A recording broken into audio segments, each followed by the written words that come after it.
নমস্কাৰ বন্ধু-বান্ধৱীসকল, আপোনালোক সকলোকে মোৰ নতুন ইউটিউব চেনেল স্বপ্নালী ফুড ব্লগছলৈ স্বাগতম জনাইছোঁ। এইটো মোৰ নতুন ইউটিউব চেনেল হয়। ইয়াতে মই অসমীয়া বিভিন্ন ধৰণৰ থলুৱা খাদ্যসমূহ আপোনালোকৰ আগত বনাবলৈ চেষ্টা কৰিম। গতিকে আপোনালোকে মোৰ এই চেনেলটো প্লিজ ছাবস্ক্ৰাইব কৰি দিব, লগতে কাষত থকা বেল আইকনটো প্ৰেছ কৰি দিব, যাতে আপোনালোকে মোৰ নতুন ভিডিঅ'বোৰ আপোনালোকে পায়। আৰু লগতে মোৰ ভিডিঅ'সমূহ কেনে পাইছে সেয়া কমেণ্ট বক্সত প্লিজ কমেণ্ট কৰি দিব। আৰু লগতে মোৰ ভিডিঅ'সমূহ লাইক আৰু শ্বেয়াৰ কৰি প্লিজ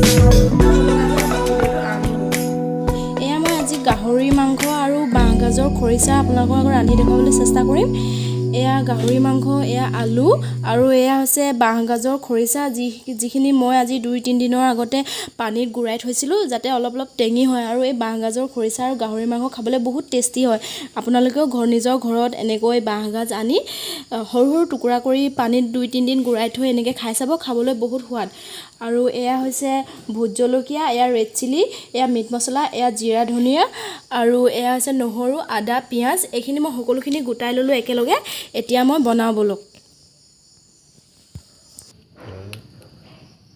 এয়া মই তেল দিলোঁ, নিজৰ অনুসাৰে দিছোঁ। মই বৰ বেছি গাহৰি মাংসত তেল দি খাই ভাল নাপাওঁ, কাৰণ গাহৰিটো এনেও অইলিয়ে হয়।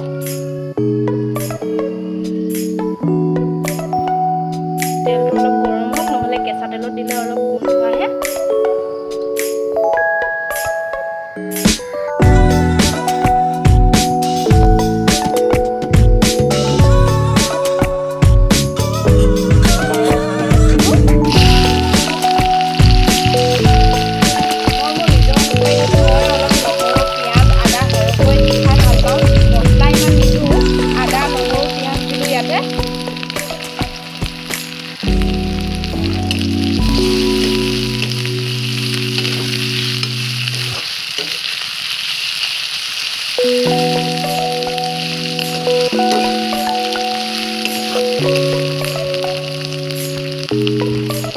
পিঁয়াজখিনি ৰঙা নোহোৱালৈকে মই অলপ টাইম ভাজিম।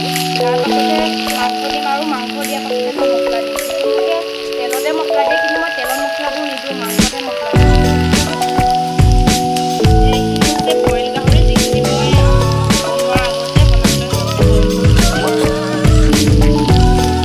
গাহৰিখিনি বইল কৰি ল'লে বনাবলৈ সুবিধা হয়, নহ'লে গাহৰিটো অলপ সময় লাগে।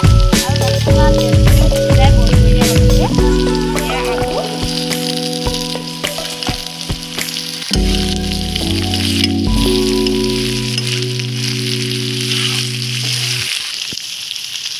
এয়া হৈছে ৰেড চিলি। মই ৰেড চিলি কমকৈ দিছোঁ, যিহেতু মই ইয়াত ভোট জলকীয়া দিম। মই অলপ জলকীয়াটো সৰহকৈ খাওঁ, আপোনালোকে নিজৰ সোৱাদ অনুসাৰে দি ল'ব। ইয়াত যে ভোট জলকীয়া দিব লাগে কোনো কথা নাই, মই সৰহকৈ খাওঁ কাৰণে দিছোঁ। ইয়াত মিট মছলা দিলোঁ, ইয়াত জিৰা ধনিয়া দিলোঁ,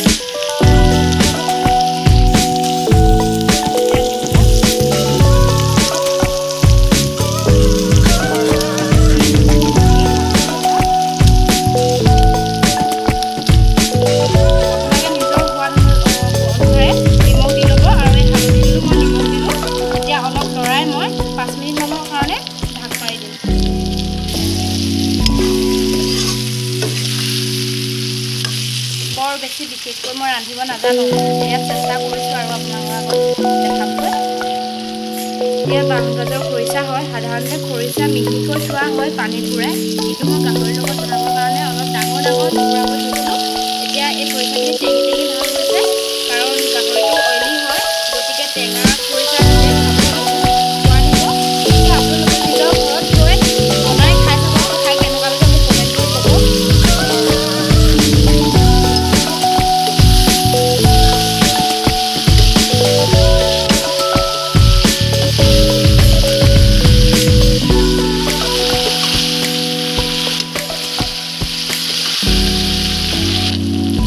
গাহৰিটো